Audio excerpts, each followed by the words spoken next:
Adolfo Alvarado Belloso, nuevamente en el conversatorio virtual sobre temas procesales, que la Academia Argentina de Derecho Procesal realiza como tarea de extensión universitaria para la maestría en Derecho Procesal de la Universidad Nacional de Rosario. Uno de nuestros profesores permanentemente invitado, es el profesor Alejandro Aval Oliu, titular grado 5 en la Universidad de la República Montevideo, Uruguay, y antiguo litigante en el fuero penal y algunas veces en el civil. Aval tiene una importantísima obra escrita y es la figura consular del derecho procesal actualmente en la República Oriental del Uruguay. Yo tengo por Alejandro Aval una antigua amistad, lo conocí cuando era muy jovencito. Y él ha seguido los pasos de los próceres importantes del Uruguay. Quiero que sepan que el Río de la Plata ha producido importantes procesalistas. Por supuesto, Eduardo Couture, el autor de los estudios, el autor de los fundamentos de derecho procesal, cuya edición póstuma publicó hace muchísimos años el inolvidable Roque de Palma, en el libro de cabecera de los procesalistas de América, que además de ser un gran procesalista constitucional, vio siempre el proceso desde la óptica de la Constitución. Lo que hizo fue hacer poesía del derecho.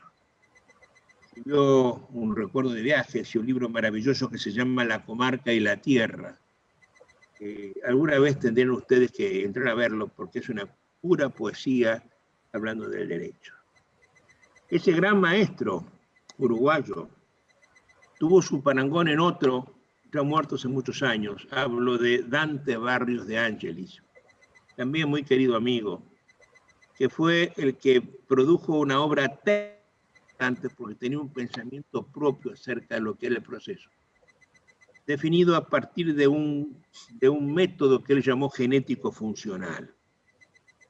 Y discípulo de ellos fueron varios profesores, y hoy queda Alejandro Aval Oliu al frente de la cátedra de la Universidad de la República. También terminó otra actitud catedrática, viaja mucho, ha desempeñado con enorme honra e importante trabajo la presidencia del capítulo Uruguay, el Instituto Panamericano de Derecho Procesal, y es un buen amigo. Y yo, preguntándole, no quería dejarlo afuera de estos conversatorios, tuve que buscarlo, porque además es un hombre ocupado. Y cuando logré que me dijera que sí, me propuso hablar de las medidas anticipativas, de las cautelares y de las autosatisfactivas. Yo una brevísima introducción al tema para luego charlar con Alejandro Aval. En la Argentina, donde estas cosas comenzaron a pasar, después del embargo, la cautela importante que se normó alrededor de los años 60 fue la prohibición de innovar, que tenía características propias, requisitos propios. No solo el bonus fumus iuri, el peligro en la demora, sino también la existencia de proceso pendiente, no se puede hacer antes de, cual el embargo preventivo, y la condición de que lo que se quería prohibir de innovar no se hubiera innovado. Si la orden llegaba y ya se había innovado, se ordenaba una innovación sobre lo innovado y por tanto se destruía lo innovado para que tuviera vigencia la prohibición de innovar, es decir, mantener el status quo de las cosas en el momento en que habían sido pedidas para que así se discutiera y no sujeto a vías de hecho que podían derivar en la mejor hecho de la paz. En los años 60, el prócer salteño Ricardo Raimundín, el gran procesalista del norte, dejó también importante obra escrita. Publicó un libro que llamó La medida innovativa, dándole ese nombre a una alteración del orden del statu quo de las cosas, pero inicialmente, no a raíz de una prohibición de innovar desconocida, sino inicialmente. Es decir, lo que él proponía en su libro era un anticipo de sentencia con el nombre de medida innovativa. a la cual le dio el carácter de cautelar. Eso generó en un congreso que se hizo en Salta por esa época una enorme discusión y su propuesta no tuvo éxito. El libro quedó como libro. De verdad, hasta hace muy poco tiempo no hubo ninguna norma legislada como innovativa. Pero sí lo fue. Cuando el activismo judicial empezó a ser importante en la Argentina y desde Rosario comenzaron a hacer ideas que pugnaban contra el concepto de debido proceso, se aceptó la posibilidad cautelar de innovar en la esfera de libertad de alguna de las personas. Así, por ejemplo, ordenar abrir una farmacia o cerrar una farmacia, dando o no fianza, ya lo veremos eso en su momento, pero sin la contestación previa de un proceso vigente. Y eso hizo que se hiciera siempre con el nombre de medida cautelar, a pesar de que aparentemente no lo son. Si uno piensa en lo que estamos haciendo, la cautela está precaviendo algún resultado, previendo un resultado, no invadiendo una esfera de libertad. Pero lo cierto es que, socapa de que son medidas cautelares, hoy se realizan anticipos de sentencia, con un proceso pendiente. Con el agravante de que también en la ciudad de Rosario surgió la posibilidad de que, si a juicio del juez creía que había una certeza absoluta, si el juez mirando a los ojos de las personas donde se cree que nadie miente, le veía la verdad en el fondo de los ojos, podía dar la razón inmediatamente sin audiencia previa de quien debía sufrir el cercenamiento de su propio derecho. Y eso se le dio el nombre de medidas satisfactivas. Y poca gente entiende las diferencias esenciales que hay entre estas cosas. Poca gente acepta, pensando el derecho, de que haya medidas cautelares que no lo son, y que son anticipos de sentencias que se hacen inauditas de altera paz. Uno de ellos es la mente lúcida de Alejandro Abar.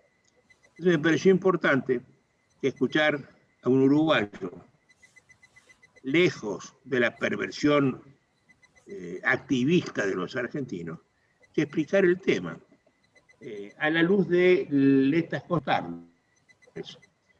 Entonces comenzaría al agradecerle su presencia en este conversatorio. Quiero preguntarle, al tiempo de darle la mejor bienvenida, si es posible y correcto distinguir a las medidas provisionales o anticipativas de sentencia de las cautelares, si son lo mismo o no. Mi querido Alejandro, te agradezco tu presencia en este conjunto de maestrías y te escucho la respuesta con toda atención. Bueno, muchas gracias, Adolfo, por la presentación generalmente exagerada, como solés hacerlas. Y así que no le crean todo lo que dice. Realmente es muy generoso con los conceptos que suele dar de las demás personas a las que trata y quiere, como lo queremos a él. Ahora bien, hay en estas cuestiones también un problema de nombres, ¿no es verdad? Yo creo que la mejor manera de encarar el tema es de comenzar a encarar el tema, es hablando de si realmente se pueden distinguir lo que llamamos medidas cautelares propiamente dichas de las medidas provisionales. Después vamos a hablar de las autosatisfactivas o de lo que se suelen llamar autosatisfactivas, que son distintas, porque esas no implican un proceso en trámite en realidad. Las medidas cautelares son medidas que se disponen para asegurar que se va a poder efectivizar una futura medida procesal. El sentido no es proporcionar al actor del proceso ninguna clase de satisfacción, sino simplemente asegurar que en el futuro va a ser posible ejecutar una sentencia que al momento que se pide la medida cautelar es posible ejecutarla, pero que quizás por el cambio de las circunstancias luego no se pueda ejecutar. Es algo fácil de entender cuando uno piensa, por ejemplo, en un embargo, ¿no? El embargo que se dispone para que los bienes que tiene el demandado no se puedan cambiar, no se puedan vender, no se puedan enajenar de manera tal que si al final es condenado, haya bienes para poder satisfacer la pretensión del actor con, bueno, con la ejecución de esos bienes. Ese es el sentido de las medidas cautelares. Las provisionales, que llamamos provisionales, propiamente dichas, no tienen en realidad mucho que ver con esto, porque a lo que apuntan no es a asegurar la ejecución de una futura sentencia o una futura resolución, que no tiene por qué ser sentencia definitiva, en el caso de las cautelares, sino directamente a satisfacer la pretensión en forma provisional durante el trámite de un proceso. Pero para entender mejor esto, que en general se suele entender, pero para precisarlo, podemos decir que hay algunas cosas comunes entre medidas cautelares y provisionales. Insisto, no pensemos en las verdaderamente autosatisfactivas. ¿Cuáles son las cosas comunes? Primero, que ambas son accesorias a un proceso principal. Es decir, requieren un proceso principal. A veces se pueden disponer algún día antes, pero siempre sujetas a caducidad si no se presenta la demanda y se inicia propiamente el proceso. O sea, necesariamente debe haber un proceso principal en el cual tanto las cautelares como las medidas provisionales se insertan. Esto es importante porque nos va a ayudar a distinguir de las propiamente autosatisfactivas o llamadas autosatisfactivas. Un segundo presupuesto común es que en ambos casos es necesario demostrar que es probable que se dicte en definitiva la resolución cuya ejecución se quiere garantizar o la resolución que provisoriamente se está disponiendo, según el caso. En otras palabras, acreditar lo que se llama el bonus fumus iuris, es decir, de que es probable que la sentencia cuya ejecución se quiere garantizar con la medida cautelar, o que la sentencia que provisoriamente se está dictando con la medida provisional efectivamente se va a dictar. Y un tercer requisito común, que bueno, no es de esencia, pero las legislaciones suelen establecerlo, aunque en muchos casos los jueces no lo adoptan, es la necesidad de la llamada contracautela, o sea, una garantía de quien solicita la medida cautelar o la medida provisional, de que va a responder de los perjuicios que se le causen a la contraparte, cuando en definitiva no se acoja a la pretensión que dio lugar a la medida cautelar o la medida provisional. Esas son las tres cosas comunes. Pero veamos las diferencias. Las diferencias. La primera es la finalidad que persiguen. Una persigue asegurar la ejecución de una sentencia futura o de una resolución futura, las cautelares. Las otras, las provisionales, no están persiguiendo eso, están persiguiendo algo totalmente distinto. Están persiguiendo satisfacer provisoriamente la pretensión ya desde el inicio. Esto van a ver que tiene consecuencias en cuanto al procedimiento. Debería tenerlas, y en nuestro país ahora las tiene. Pero el ejemplo para distinguir la finalidad de unas y otras es muy fácil. Pensemos en un proceso en el cual se pide una pensión provisoria, perdón, una pensión alimenticia, ¿verdad? Una medida cautelar sería trabar un embargo sobre los bienes del demandado. No satisface ni siquiera provisoriamente durante el trámite del proceso a la pretensión del actor, pero garantiza que en el futuro el embargo de los bienes del demandado va a permitir ejecutar la sentencia de condena al pago de la pensión alimenticia si efectivamente se dicta. En cambio, en el caso de la medida provisional es totalmente distinto. Lo que se pide en ese caso es que durante el trámite del proceso el demandado vaya pagando provisoriamente la pensión provisional que es requerida en la pretensión. Esa es la diferencia de la finalidad. La segunda diferencia es que, bueno, en principio las medidas cautelares, con algún detalle que no me puedo explayar ahora porque sería muy largo explicarlo, pero en principio las medidas cautelares solo proceden cuando se solicita una resolución de condena. En cambio, las provisionales pueden existir en cualquier clase de proceso, sea que la pretensión sea de una sentencia de condena, constitutiva o incluso meramente declarativa. Hay algunas excepciones, por cierto, en nuestro derecho por lo menos, La más importante es que las medidas provisionales van a ver que no se pueden dictar en el proceso penal. Las cautelares sí, las provisionales no. ¿Eh? Y hay algunas otras cuestiones, como el ejemplo de que las provisionales tampoco se pueden dictar cuando se trata de cuestiones de Estado civil. Por ejemplo, no se puede decretar un divorcio provisorio ante el trámite del proceso de divorcio. Bueno, la tercera diferencia es que en el caso de las medidas provisionales no es necesario acreditar el periculum in mora que es necesario acreditar en el caso de las medidas cautelares. Si uno pide una pensión provisoria, no hay que acreditar que es posible o probable que el demandado sea insolvente y que no se pueda ejecutar la sentencia de condena. Eso es otro tema. Eso es lo propio de las medidas cautelares. En las medidas provisionales, en cambio, lo que se exige, lo que se suele exigir, y es correcto, es que haya una especial perjuicio para el actor en el caso de que no se satisfaga de una manera urgente su pretensión. En el caso de la pensión alimenticia, bueno, es un caso evidente, pero no es el único. Imaginen ustedes, por ejemplo, la prohibición del uso de una marca comercial que está causando un daño enorme. Si no se prohíbe el uso de la marca comercial por el demandado durante el trámite del proceso, al final del proceso esa marca comercial no vale nada. Imagínense ustedes otro ejemplo, un predio enclavado, se solicita una servidumbre de paso y durante el trámite del proceso el individuo, salvo que tenga un helicóptero, no puede ni entrar ni salir de su predio.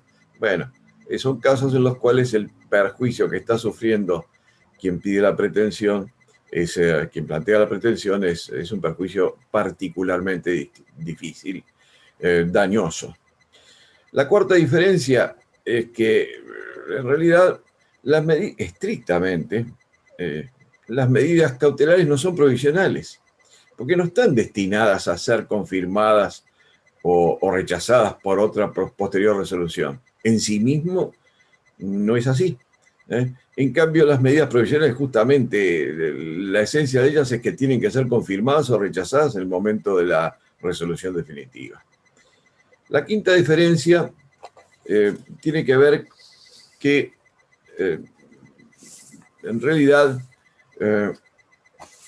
los procesos en que es posible plantear las medidas provisionales, ya les dije, son prácticamente todos, salvo los penales, porque en los penales no es admisible. ¿Por qué no es admisible? Bueno, en el caso del Uruguay, por algo muy sencillo, porque hay un artículo 12 de la Constitución que lo excluye. Dice que nadie puede ser penado ni confinado sin forma de proceso y sentencia legal. Con lo cual, justamente se quiso excluir la posibilidad de que pudiera haber una prisión preventiva provisional. Esto no quita que pueda haber prisión preventiva cautelar. Si hay un peligro probado, un periculum in mora, de que el imputado y eventual futuro condenado se va a poder evadir, bueno, pues se puede disponer una medida cautelar consistente, por ejemplo, en su propia prisión preventiva, con ciertas características que deberían distinguirla de cualquier detención en un establecimiento carcelario de un condenado, cosa que no suele suceder. Pero en fin, pero la medida cautelar está permitida. La medida provisional en el proceso penal no está admitida, pero no es solo por el artículo 12 de la Constitución, también el Pacto de los Derechos Civiles y Políticos de la ONU o el Pacto de Derechos Humanos de San José de Costa Rica, para poner dos ejemplos, estrictamente están excluyendo en su texto la posibilidad de medidas provisionales en el proceso penal. Aclaro que en Uruguay, hasta que se modificó el código, era absolutamente común que la prisión preventiva fuera una medida provisional y no cautelar. Es decir, el proceso se acababa con la prisión preventiva. Lo único que se discutía era cuánto tenía que durar y punto. A nadie le interesaba después que hubiera o no una sentencia, salvo un asunto muy grave, naturalmente. Pero de regla, lo que se discutía era si por el hurto tenía que estar 4 meses preso o 5 meses preso. En prisión preventiva, naturalmente. Bueno. Una monstruosidad todo, ¿no es cierto? Totalmente. Porque Era el ejemplo típico de una monstruosidad, como decís tú. Eso cambió bastante, aunque todavía no del todo. Fíjense por qué. Cambió bastante porque hay un código nuevo que entró en vigencia en el año 2017, muchísimo mejor, francamente acusatorio, con una cantidad de problemas que quizás se solucionen en el futuro, pero por lo menos básicamente muchísimo mejor que el anterior, ¿no? Y en este código está muy claro que la prisión preventiva, en principio, no puede ser sino una medida cautelar, pero nunca provisional. Si no hay un peligro de fuga, por más convencido que esté el juez de que el individuo es culpable, pues no debería ponerlo en prisión preventiva. Pero aquí que el mismo código, atendiendo a esas urgencias de los políticos, incluyó que también se pueden disponer medidas cautelares, que en realidad no son medidas cautelares, son medidas administrativas, por ejemplo, para asegurar la integridad del imputado. Fíjense qué disparate, ¿no? Para asegurar, o sea, hay un imputado y para asegurar que no lo linchen. Para que no lo ahorque la gente, para que no lo linchen. Sí, para que no lo linchen, como en las películas del oeste de Estados Unidos, para que no lo linchen, el código autoriza que lo metan en prisión preventiva. No que la policía le ofrezca cuidado, que es la comisaría o lo que fuere, no, no. El juez ordena que lo metan en prisión, le guste o no le guste al imputado que lo metan en prisión. Es una cosa de locos. Otro ejemplo, para asegurar la integridad de la víctima, más explicable. Pero en realidad también esa es una cuestión administrativa que no tiene nada que ver con la prisión preventiva como medida cautelar. ¿Qué es lo que se asegura? Que esta persona que eventualmente o probablemente haya cometido un delito no vuelva a cometer delitos. Esa es la pena. Esa es una pena. Se le está aplicando una pena para asegurar que no cometa más delitos. Incluso hay una expresión peor, dice que se puede disponer la prisión preventiva para seguridad de la víctima o de la sociedad. De la sociedad. Es decir, bueno, el individuo, pero fíjense, el individuo ya parecería que va a seguir rapiñando, cometiendo hurtos, así que vamos a ponerlo en prisión preventiva durante el proceso. No se está asegurando la ejecución de ninguna futura medida, sentencia, ¿verdad? Sino que directamente se está aplicando provisoriamente una pena. La pena, la prevención general, la prevención especial, que el individuo no cometa delitos durante el trámite del proceso. Y bueno, usted dirá, eso es muy explicable, sí, pero es una medida administrativa. Debería estar regulada por fuera del proceso como medida administrativa, en todo caso. Aclaro que esto último de la seguridad de la sociedad en general aparece disfrazado, porque lo cierto es que cuando tenemos una persona que, por ejemplo, ha cometido varias rapiñas, es muy probable que se fugue, de manera que ahí podría sí haber una medida cautelar verdadera, es decir, disponer la privación de libertad durante el trámite del proceso para evitar que lo que aparece como probable, que es una condena importante, se pueda cumplir y que el individuo no se fugue durante el trámite. Bueno, pero ahora voy a una cosa muy importante, que es una diferencia más entre medidas cautelares y provisionales. Tiene que ver con el procedimiento. Algo que tú, Adolfo, aludiste de alguna manera en esta presentación inicial. Las medidas cautelares, tradicionalmente, no necesariamente debería ser así, pero tradicionalmente es así, se resuelven en un procedimiento unilateral, en lo que se llama un procedimiento reservado. Es decir, ahí no interviene para nada el sujeto que va a ser afectado por la medida cautelar. Simplificando, si se pide un embargo, bueno, lo único que se hace ahí es recibir la solicitud, tramitar, si es que hay que tramitar algo, la prueba del periculum in mora y del bonus cum iuris, ofrecer la contracautela y otra cosa. Y bueno, el futuro embargado, el demandado del proceso, no tiene nada que ver con esta medida cautelar. Después tiene la posibilidad, cierto, después que se ejecuta, no después que se dispone, de recurrir a esa medida cautelar, pero bueno, eso es otra cosa. No intervino en el procedimiento. Cuando se trata de medidas provisionales, como la pensión provisional en sí misma, ¿no? El Código General del Proceso dispone que el procedimiento, lo dispone ahora, porque se insistió mucho, en particular por la doctrina procesal, bueno, uruguaya, ¿no? Pero también tomando anotaciones incluso de la Argentina, hasta del propio Alvarado. Se dispuso en el año 2013, se cambió el código y se dijo que cuando era una medida provisional, como la pensión provisional, como la prohibición provisional del uso de la marca que les puse de ejemplo, como la autorización para pasar por el fondo en el caso de que hubiera, se estuviera reclamando justamente esa servidumbre de paso, que son los ejemplos que empleé para no cambiarlos. En esos casos el procedimiento, y en todos, el procedimiento es bilateral. El nuevo artículo 317.3 del CGP dice explícitamente que en todo supuesto de solicitud de medida provisional, antes de disponerse esta, no algo después, sino antes de disponerse esta, deberá oírse a la contraparte. ¿Ah? Y entonces tiene que darle un traslado o convocar una audiencia, en fin. O sea, Oye, necesariamente quiero interrumpir bilateral. acá, Alejandro. Sí. Te interrumpo un instante. En mi país está claro que hay cosas que tienen que hacerse ya mismo. Y tienen que ser anticipaciones anticipativas de sentencia. Pero las dice el legislador, no el juzgador. En el derecho civil argentino yo tengo 3 circunstancias pensadas por el legislador y una en el derecho marcario. La marca, lo que acabas de decir, es igual. Tengo los alimentos, prestación anticipativa mientras se discute si se puede o no discutir, pero de tanta importancia que yo voy a fijar la prestación de alimentos y después el que lo paga no tiene obligación de pagarlo, no puede repetirlo. Mira vos a dónde hemos llegado con nuestra normación civil. O sea, el que recibe el alimento no puede luego... El que paga el alimento no debiendo pagarlo, no puede repetirlo del alimentado. Pero eso es un disparate. Buah. Todo es un disparate. En todas partes disparate. Segundo, es la apertura de la servidumbre de paso, lo que acabas de decir vos. A mí me cierran la sala y no me dejan salir, pues salga, y puedo salir por disposición de la ley. Me dejan salir antes de la sentencia que dice que yo tengo derecho a salir. Y finalmente, la situación se da también legalmente con el interdicto de obra nueva.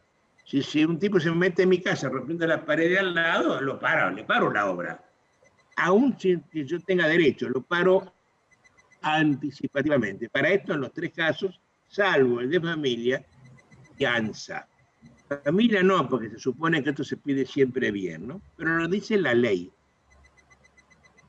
En la medida anticipativa que estás diciendo vos, lo dicen los jueces. Pero además, cuando lo dicen los jueces en la Argentina, han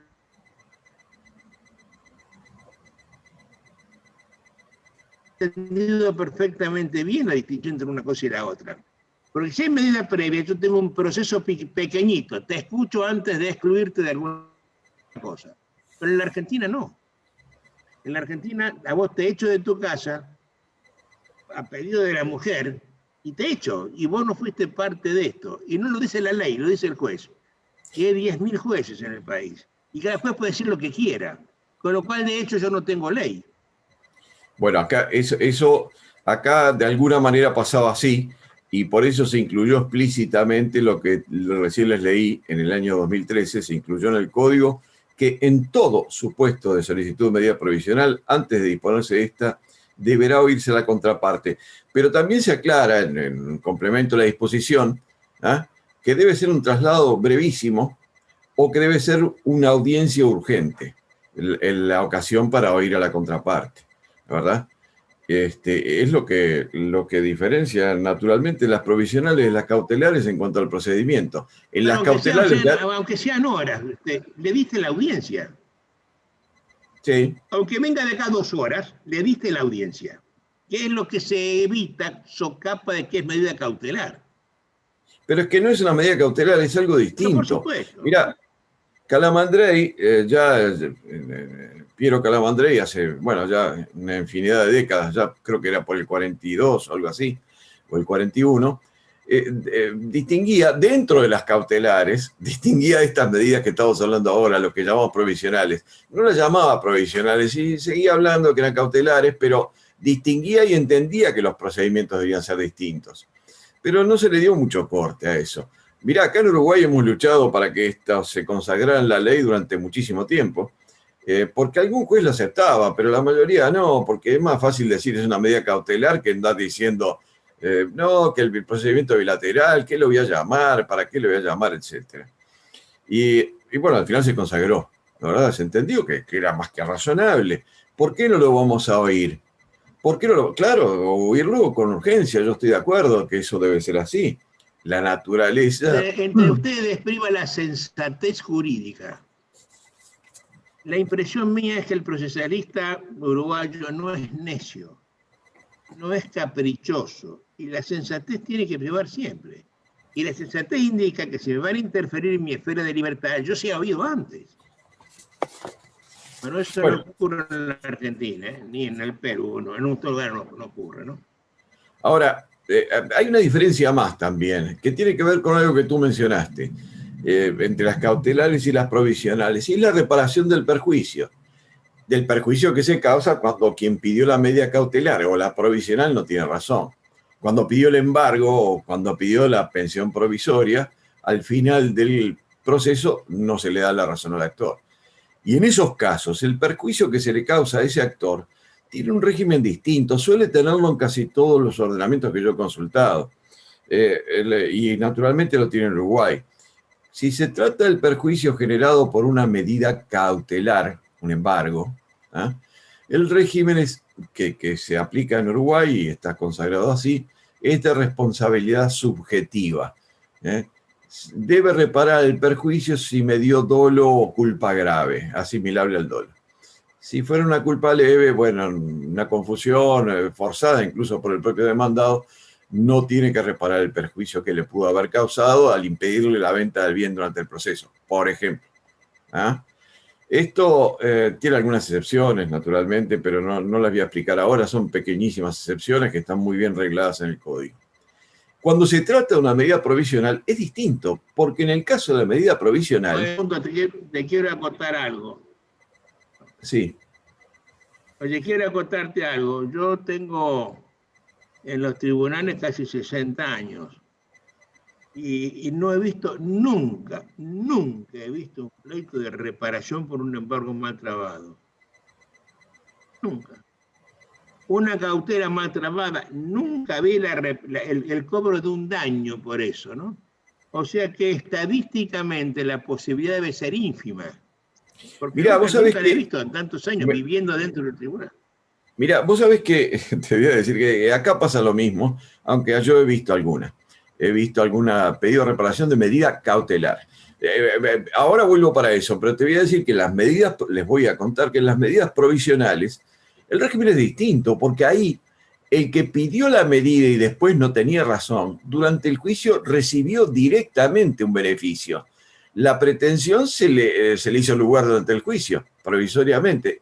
Tiene que reparar lo que ha recibido, tiene que devolver, por decir en términos sencillos, lo que ha recibido durante el juicio. Es una cosa distinta, es un fundamento diferente del fundamento de la reparación en las medidas cautelares. Ahora, también te digo una cosa sobre la reparación del perjuicio en medidas cautelares. Acá, hasta el año 17, la prisión preventiva era una medida provisional, inconstitucional, violatoria de los tratados, contra las enseñanzas de la doctrina, etc. Pero era casi siempre una medida provisional y no era cautelar, ¿no? Y entonces, ¿qué pasaba con la reparación del perjuicio? El individuo que estuvo 3 meses, 3 años o 10 años preso y lo absolvieron. Entonces, no reparaban el perjuicio. Yo escribí sobre eso en el año 74. Al mismo tiempo que escribí algo parecido a Caferata en Córdoba, en el año 1974. Y escribí un libro, bueno, sobre ese tema, y resulta que después, retornada la democracia, ya por el año 85, le propuse ahí en el Parlamento, yo no era representante, pero tenía gente muy afín, propuse a través de esta gente que se estableciera un artículo en una ley que dijera explícitamente que aquel que era absuelto, bueno, sobreseído, etcétera, salvo que fuera sobreseimiento por gracia y bueno, alguna otra cosa, tenía derecho a una reparación, pero lo que le dijera explícitamente la ley. Y efectivamente, desde entonces, incluso antes de este código nuevo, y ahora también con el código nuevo, quien sufre una prisión provisional como era siempre antes, o cautelar como en general son ahora de acuerdo al nuevo código, que son muy pocas las provisionales inconstitucionales que se dictan. Bueno, pero quien sufrió eso tiene derecho a la reparación del perjuicio. Y bueno, eso es hubo que decirlo por ley, ¿no? Que la ley lo dijera y se cumple, ¿eh? ¿Y sabes quién lo paga? Lo paga el presupuesto del Poder Judicial. O sea, quien tiene que pagar el demandado en esos procesos es la Yo te cuento Suprema otra Corte. cosa respecto de eso. Yo tengo la experiencia mía es distinta. Cuando eso ocurre y tengo una persona que va a ser, que puede ser absuelta en prisión preventiva, la corrupción, la corruptela judicial indica que aquel que será absuelto va a ser penado y dado por cumplida la pena con la prisión preventiva. Sí, esa es Y lo una deja en libertad, perversión. con lo cual el Esa es Estado... esa es una perversión para evitar la reparación del perjuicio. Mirá, yo tengo un caso famoso en el cual intervine y el juez no lo paga nunca, está claro, a título personal, pero su carrera se ve un poco desacreditada cuando un tribunal superior dice, no, usted tuvo 3 años presa fulano, no tendría que haber estado, ¿no, verdad? Haya habido no culpa del propio juez, siempre se va a sentir, bueno, acorralado. Me acuerdo que hubo un intendente que fue procesado, yo era fiscal en esa época, y fue procesado a pedido de un fiscal anterior, un intendente departamental, y lo tuvieron 14 meses en prisión.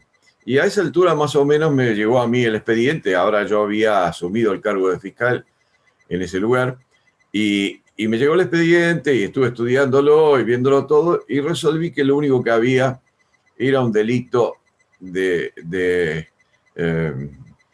justicia por la propia mano en beneficio de la intendencia, que estaba castigado con una pena de 1.000 pesos. O sea, nada, ¿no? Y bueno, pedí una pena de 1.000 pesos y dije que había que ponerlo en libertad inmediatamente. ¿Sabés qué hizo el juez? Lo condenó a la prisión preventiva que había cumplido, es decir, condenó a cumplir 14 meses de prisión con descuento de la preventiva sufrida. Lo soltó, pero chao, adiós reparación, adiós nada. La peleé yo, el fiscal la peleé. Y la apeló la defensa también. Y bueno, bastante insólito que el fiscal apelara eso, ¿no? Pero bueno, lo apelé y el Tribunal Superior, claro que nos dio la razón y lo condenó a los 1.000 pesos de multa. Y el individuo creo que hizo el juicio de resarcimiento. Pero en fin, bueno, si te parece... Oye, en la Argentina, el Estado que tiene que reparar puede repetir del juez que ocasionó el problema. Acá también, pero no lo Resulta hacen. una cosa también en la corruptela judicial que no ha... Claro, porque oíme, no, entre bueyes no hay cornada, viejo. Sí, acá no lo hacen. Es muy difícil Quizás queda un poquito desacreditado, pero nada más. Pero no he visto nunca la acción reparatoria. Y mirá que por año hay, bueno, no digo que haya centenares de casos, pero una decena de casos sí hay, ¿verdad? Y a veces gordos, ¿no? ¿Verdad? Porque un individuo que de repente está preso 5 años, bueno, caramba, tiene derecho a una muy buena indemnización, ¿no? ¿Verdad?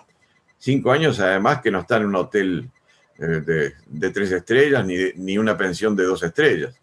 Está en un establecimiento carcelario superpoblado, etc. Ahora bien, me gustaría decir una palabra, Adolfo, sobre lo que se llaman las medidas autosatisfactivas. Porque propiamente entre de distinguir, las provisionales no son autosatisfactivas porque en definitiva son provisionales, no terminan solucionando el problema. En cambio, las medidas que se llaman autosatisfactivas, para mí, bueno, hay un grupo de personas que piensan de la misma manera, de clasificarlas en algo distinto. En primer lugar, porque no se insertan en ningún proceso. Las cautelares y las provisionales se insertan en un proceso en trámite, o que se va a iniciar inmediatamente, ¿no? ¿Verdad?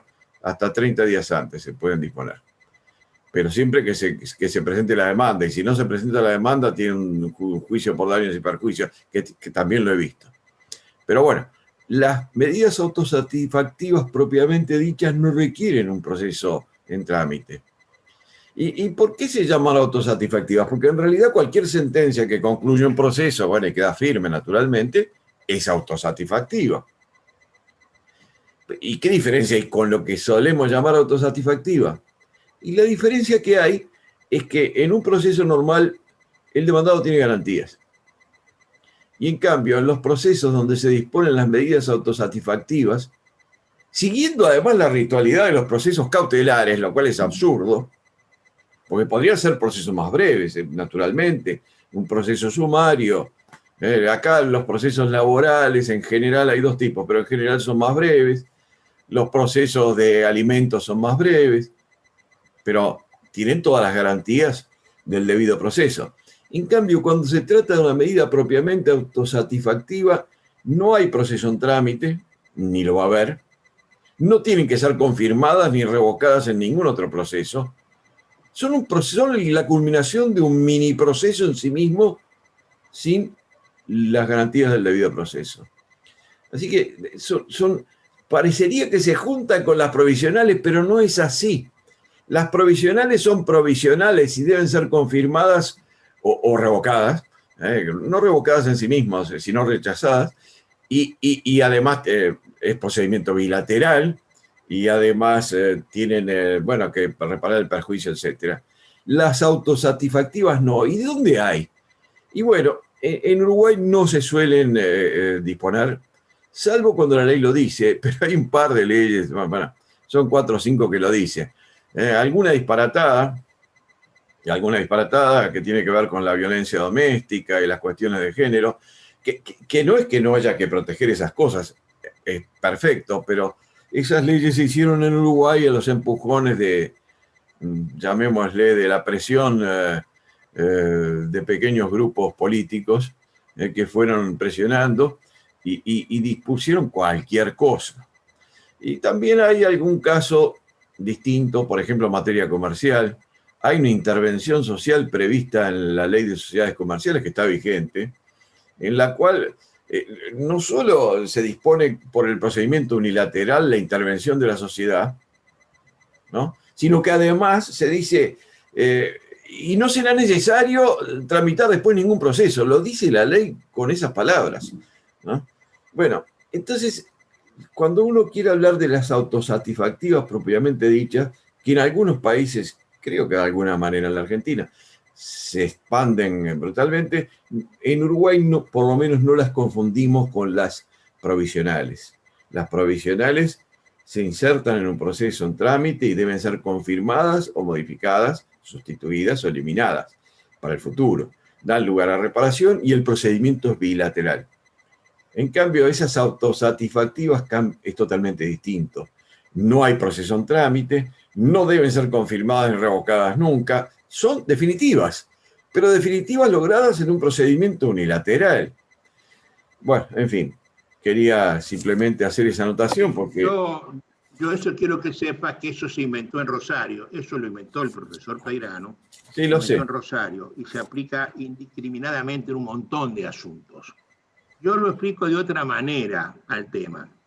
Yo lo explico así. Se dice que el proceso es un instrumento. Es decir, si yo tengo para una medida cautelar, desde la demanda hasta la sentencia, un cierto tiempo, que es el trámite del proceso, yo le pongo un accesorio al proceso que puede ser el embargo preventivo. Y entonces digo, esto que es un accesorio depende de la suerte de esto. Este es el instrumento propiamente dicho, el principal, es un instrumento accesorio. Si este se cae, se cae. Sí. En la autosatisfactiva no es así. Yo tendría que tener esto, y este es lo accesorio, pero en autosatisfactiva yo saco esto y me quedo solamente con esto. Pero esto es cautelar, esto es un procedimiento inaudito et altera pars. Y entonces Peirano se queda con esto como la sentencia. Por eso esto se autosatisface. Ni hay proceso previo, ni conjunto, ni posterior, porque esto es ya que el juez cree que hay una certeza en el derecho. Y eso lo hace mirando a los ojos de la persona. Si cree que tiene razón, lo condena a otro. Es decir, Siempre digo, lo que hace el juez, cuando yo voy a la catedral y una viejita me pide limosna, le pongo yo una moneda en la mano. El juez, el otro, págale, y él se va. Es decir, lo hacen, los jueces activistas son muy piadosos, hacen que otros paguen lo que a ellos se les ocurre. Y por eso es autosatisfactiva, ¿no? No precisan proceso. Pero a eso, la perversión está en que tiene un carácter cautelar. Sí, no precisa proceso y además no está rodeado ni siquiera ese mini proceso de la más mínima garantía del debido proceso, pero ni la más mínima. Ahí el demandado ni corta ni pincha. En fin. Acá nos pone que Colombia es juzgamiento. Claro que es juzgamiento, pero en un procedimiento, no en un proceso. Esto lo hace el juez sin oírlo a aquella persona a quien le va a hacer, le van a caer los efectos adversos. Mira, acá se trata, por ejemplo, de una mujer va y le pide al juez que lo excluya al marido de la casa porque le pega. Y el juez, sin oírlo al marido, le prohíbe la entrada. Hace 4 o 5 meses, un marido se va a trabajar. Vuelve a su casa y tiene la llave, y la llave cambiada. Entonces va y se queja. Y entonces, del otro lado le aparece la mujer con su amante, haciéndole pito catalán. El cuento que le hicieron al juez para que la chica se quedara retosando con su amante. Son este tipo de perversiones. Porque se hace sin fianza, sin audiencia previa, al solo pedido de la parte. Sí, además en general y sin tramitar. Tenés que salir a apelar la resolución. Y en general sin. No es similar, ahora después voy a hacer un comentario. Y en general sin ninguna clase de prueba. Porque además se hace hacer al simple... le cree directamente. Mirá, acá hay una discusión porque hay una ley, bueno, el Código de la Niñez, otro invento legislativo plagado de desastres procesales, se establece que la demanda de alimentos, en la demanda de alimentos para un menor, el juez debe disponer siempre la pensión provisoria, pero sin prueba y sin oír a nadie. De entrada, punto. Así nomás. ¿Verdad? ¿Y qué le fija entonces? ¿A qué le fija? Lo que no sé, es que le cree a la demanda. Le cree a la demanda. Lo mismo ocurre en el caso de las, bueno, podría decir muchos casos, pero de supuesta violencia doméstica o verdadera, no importa, en la cual ocurren cosas como esta que dijiste tú. Le dice al juez una persona, en general una mujer, pero bueno, puede ser alguna vez al revés, le dice, ay, mi marido me pega. Y chau, se acabó. Se le prohíbe hasta el acercamiento a la vivienda en 500 metros, ¿verdad? Y ¿saben cómo? A veces por teléfono, porque es una cosa insólita, ¿no? La denuncia es una cosa de locos, todo por teléfono, ni siquiera se instrumenta, porque la ley prevé que el juez podría después que dispone eso, llamar a una audiencia. No lo hacen, porque la ley es muy confusa y está mal redactada. Ahora, si tú me permitís, hay un participante en el curso que acaba de decir que lo mismo pasa con los procesos monitorios.